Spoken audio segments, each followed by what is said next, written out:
Hi everyone, and welcome to episode 8 of Battleships. Our two-player game of Battleships is working great, and we're just adding a few little nice touches and bells and whistles. In the previous episode, we added the ability to make an AI that makes random shots around the board, and you realised that we could also use this same structure to make a more intelligent AI, which we left as an exercise for the reader. We also made our board rendering of our battleships a little more intricate so that it had some nice ways of indicating whether we're at the start or the end or the middle of a battleship. This episode, we're going to finish off a couple of final little elements. We're going to make a secret way for players to arrange their battleships, and we're going to make some slightly more detailed and nice announcements of when a player has won, when they've missed, and when the game's over, and things like that. Let's actually start with these announcements. I think they're kind of interesting.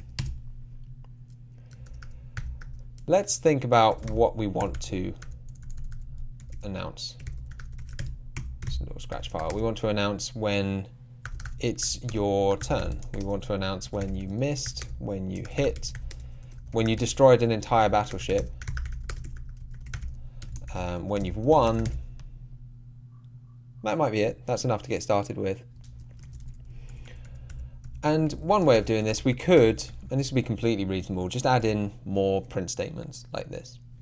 That'd be fine.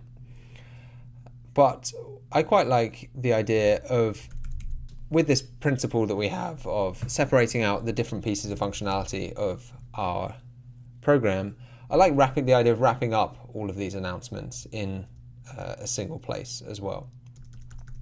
In the same way that we have, this is the battleship object is responsible for everything to do with the battleship. Game board, tracking everything to do with the game. Render just renders the board, that's it. So what I'm imagining is something like announce. And that's going to take in an event. I should say before we go any further that this is arguably slightly over-engineered, that if you were doing this program and you didn't have any ambitions to make it much bigger than it already is, you'd probably just add in those print statements and be done with it. But this announce type of approach might make it easier if you had ambitions to make your program larger, or maybe add different ways to announce, so perhaps different languages for announcing, or maybe sometimes you want to do something mad, like send a text message in order to announce something, or things like that. So be aware, this is probably a bit much for our purposes, but I do think it's interesting what we're going to do. An event is going to be some kind of, probably just a freestyle dictionary for now. And it's going to contain the type of event, and then any metadata, which will be things like the player, that the event is about. I'm not sure if it will need any other metadata for now. And then its job will be to announce the event. And so in order to use it, we're going to do something like, instead of print wins, we will announce an event, which will be type. Well, we can actually split this out, can't we? Let's split it out into, instead of just a single event, we know that we're always going to have a type. I suppose we better call this event type. And then metadata. And we can actually make this metadata be default to an empty dictionary if you don't have any metadata that you want to pass in. So here we'll say that our announcement is that the game is over, and our metadata is that the player is, who has done the winning, is offensiveplayer.name. So now we need to make our announce method here deal with this event type. And we will just print that this player has won the game. And we know that it's going to work like that. Let's see if this works. I want to shoot. I'm going to win nice and quick. I thought I'd won. Oh, no. We added in some extra battleships to make our rendering slightly more interesting. Let's try again. I want to shoot at 1-0 and then 1-1. Ooh, apparently I did. Ah, yes. So I thought my intention was that Rob would get interpolated to this %s. However, I'm sure what I did is use a comma instead of a %. Final time, 1-1, 1-0. Rob wins the game. There you go. And we can say, let's say if the event type is new turn. We can also use announce here. We can say new turn, and then we want the same metadata. Offensive player dot name. Once we've added a few more of these announcement events types, we'll take a look at exactly why I think this is a fairly interesting type of approach. So here we just want to say your turn. What else did we say we wanted to announce? So we've done this, we've done your turn, we've done 1. Now I want to know if it was a miss or a hit, or if an entire battleship has been destroyed. And this is actually a little interesting, because right now there's no obvious way for us to know this, whether a battleship has been destroyed, or even whether a shot was a hit. At least at this point in the program, we don't have that information easily to hand. We could do the logging, the printing inside the take shot method. It would work, but I think it's good to do it out in the main loop. The game board's object, the game board class's job is not to print information to the user. It's just to run the game. We've got this separate announcer whose job it is to do the announcing. And you could think about that as the distinction between the referee and the commentator in a game of football or whatever, where the referee could do the announcing. It would be theoretically possible, but that's not his job. That's the job of the announcer. So what we want to do, though, is for this method here to communicate some idea of what's happened back to us in this part of the program. And the way I think we can do that is by, again, as always, so many different ways we could do it, but I think we should have this method return if hit returns the hit battleship, else returns none. Strictly speaking, it might be slightly better to have this thing return something that looks a bit like an event, just to be a bit more, what would you call it, a bit more general, I suppose. But I think it's perfectly defensible to return the hit battleship. And we just need to make a note of which battleship gets hit. So hit battleship starts as none, because no battleships have been hit. And then we just need to, when we find which battleship, if any, has been hit, we will assign it to the hit battleship variable. And then that's it. Now this method returns the battleship that gets hit, if any. And that means we can now look at what's happened here. We can say, okay, if the hit battleship is not, well, let's start by saying if it's none, then we want to announce that there was a miss. And it was the offensive player who did the missing. If it's not none, then we want to announce that there was, well, it depends. If the battleship was completely destroyed, then we want to announce that it was destroyed. And if it was not, we'll just say it was a normal hit.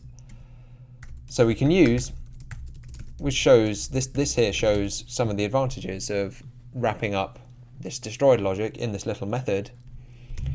You might remember we made, is that what we called it then? Maybe we didn't. Oh, there we go. We made on the battleship object in the class, we made a little method called isDestroyed, which returned true if the battleship had been destroyed and false if it had not. Let's make sure we spelled destroyed correctly. So if it's been destroyed, we want to announce that a battleship was destroyed. This time, same metadata. Otherwise, we just want to announce that it was hit. I'm noticing that the metadata is always the player. So you could argue that we should, instead of having this be a custom metadata field, we should just force passing through the player. Let's leave it for now. We might want to pass through other fields in the future. Now we just need to teach our announcer how to deal with all of our new announcement types. So that's miss, destroyed, and hit. Oops. So if it's a miss, we can say missed. If it's battleship destroyed, we can say destroyed a battleship. And if it was battleship hit, we just say that they hit a battleship.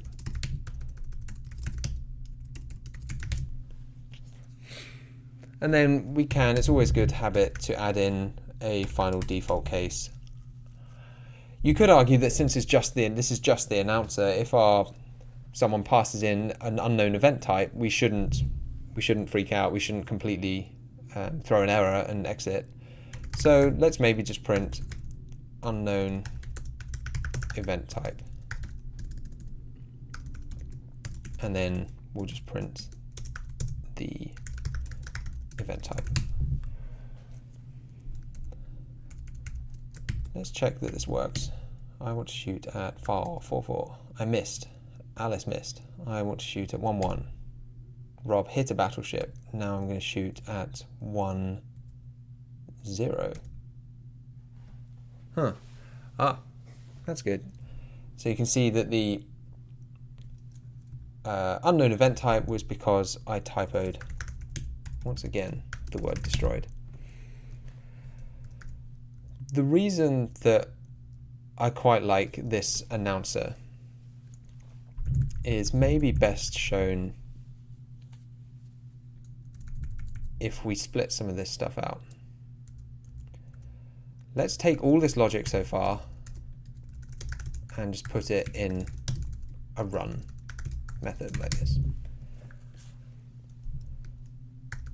As I said, what I like about this approach of having a single announcement function is that, say we wanted to translate this all into French, or print, maybe we wanted different types of announcer, we wanted different personalities. So one was constantly wisecracking and one was much more quiet and somber.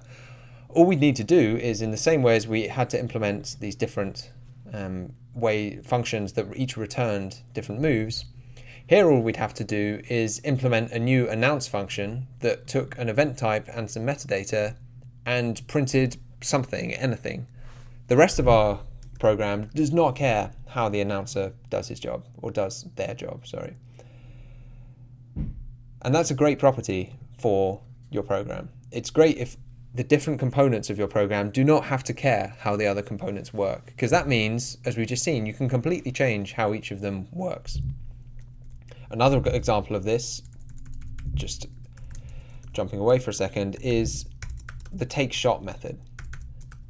Take shot wraps all of this logic up in itself, and we could absolutely change the rules so that a single shot actually has a large blast radius, say, or maybe a shot doesn't kill a battleship until you've hit them twice, or something like that.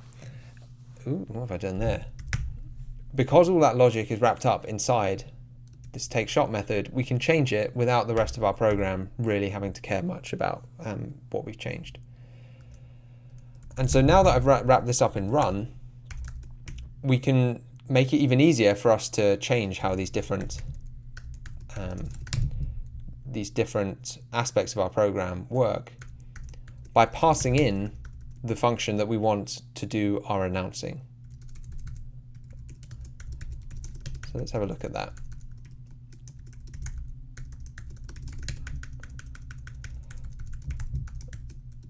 Is that it? I think it is.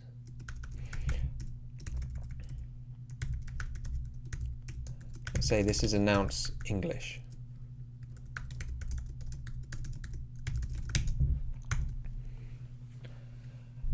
And this is quite similar to what we were doing here, where we gave our player an actual function. We passed in for their name and the function that they use in order to get their shots. We didn't evaluate it and pass in the result. We passed in the function itself.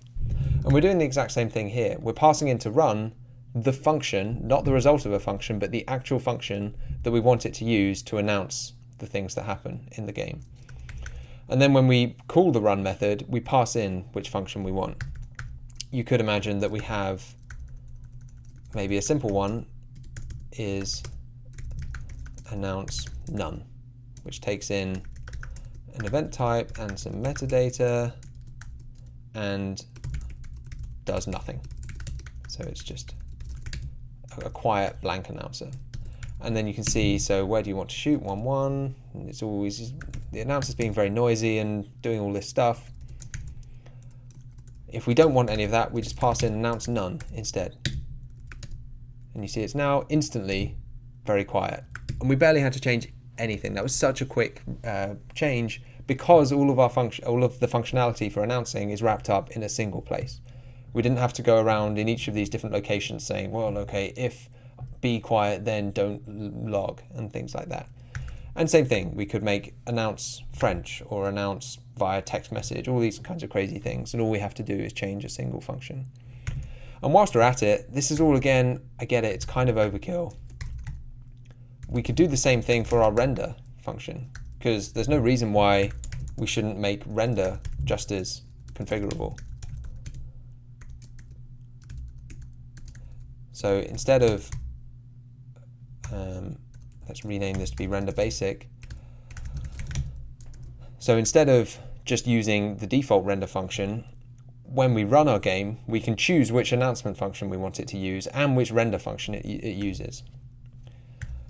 We pass in the announcement function and the render function, and then we use the render function here in our game. And very similarly, we could change this render function to be whatever we want. It could be render without any different sides, or it could be render with lots of different fancy elements to it. But the important part is that it's very, very easy to change and configure and swap things in and out and inject. You'll often hear that term used for this kind of approach. Dependency injection is the key word to have a look at. So we added in more detailed and neat announcements. And now if we want a secret way for our players to set up their battleships. As always, keep saying this, loads of different ways we could do it. A way that I kind of like is doing it using a file. So we have each player write down their position, the placement of their battleships in a file, then our program reads that file and then it loads the battleship positions based on that. We then have an interesting thing to consider, because what form should that file take? Should we want users to specify their battleships using head, length, and direction, or should we want them to specify it using body? That's interesting. I think it would be kind of cool if they specified it in the same form. It starts to get a bit complex maybe. In the same form as we print it out. So they, in their file, do something like this, and then they say, okay, I want this battleship to go here, and then this one to go here, and so on. I think that would be pretty neat. That's a whole lot of work. I think we will leave that as an exercise for the reader. So what you could do is, I'm going to push this repo up to GitHub, and you can pull it down and have a look at the code yourself. And then if you want to add some more features, some ones you could add are a secret way for players to arrange their battleships, and an intelligent AI that looks where the current ships are and shoots next to them. One thing that I think would be pretty cool is to make multiple different AIs. You could make one that works by looking at where it's shot already and shooting near there, or another one that looks where it's shot already and, I don't know, shoots somewhere completely different, and then test at how these different AIs perform against each other, which one wins the most. And you can very quickly and very easily run a game with like hundreds and hundreds of iterations, run the game hundreds of times. And you see how this is actually kind of nice.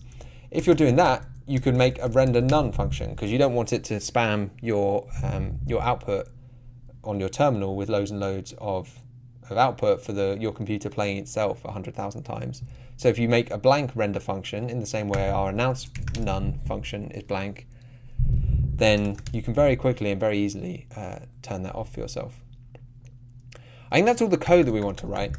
We've got a nice little program here that plays a nice little game of Battleships. I think we're going to do one more episode where we'll just look over the code again and go over some of the principles that make it nice, some of the things that I think could be better if we were going to keep working on the code, and some of the things that are arguably sort of over-engineering and were more done just for interest rather than because they were necessarily the right thing to do.